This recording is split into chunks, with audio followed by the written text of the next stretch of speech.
ஜோதிடத்துல 12ஆம் வீட்டின் தாக்கங்கள் பத்தின ஒரு சின்ன அலசல் தான் இது. உங்க ஜாதகத்துல இந்த 12ஆம் வீட்டை மறைவு ஸ்தானம்னு சொல்லுவாங்க. அதாவது நம்ம கண்ணுக்கு தெரியாத நம்ம முதுகு மாதிரி.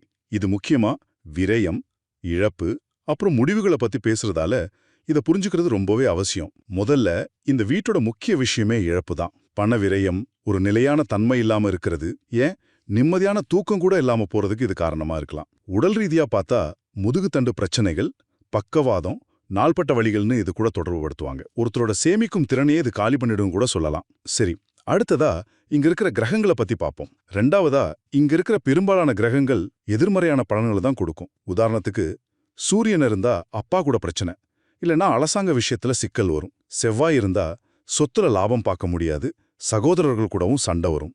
குரு இருந்தா பிள்ளைகளாலேயோ இல்ல தேவையற்ற வழிகள்லையோ கட்டுக்கடங்காம பணம் செலவாகும். இதுக்கு சுக்கிரனும் ராகுவும் மட்டும்தான் கொஞ்சம் விதிவிலக்கு. கடைசியா, இது நம்ம வாழ்க்கையோட ரொம்ப முக்கியமான சில அம்சங்களை பாதிக்கும். இந்த வீடுதான் அயன சயன போகம்னு சொல்லப்படுற தூக்கத்தையும் திருமண வாழ்க்கை சுகத்தையும் தீர்மானிக்கிற இடம். இங்க சனி, கேது மாதிரி பாவ கிரகங்கள் வந்து உட்கார்ந்தா இந்த சுகம் எல்லாம் குறைய ஆரம்பிக்கும். சில சமயம் இது ஒருத்தருக்கு வாழ்க்கையில பிடிப்பே இல்லாம ஒரு சன்னியாசி மனப்பான்மையை கூட கொடுத்துரும். மொத்தத்துல சொல்லணும்னா 12ஆம் வீடு பொதுவா சவால்களை கொடுக்கிற ஒரு இடம்தான். அங்க இருக்கிற கிரகங்கள் அதோட குணத்துக்கு ஏத்த மாதிரி இழப்புகளையும் மன வருத்தத்தையும் கொடுக்கும்.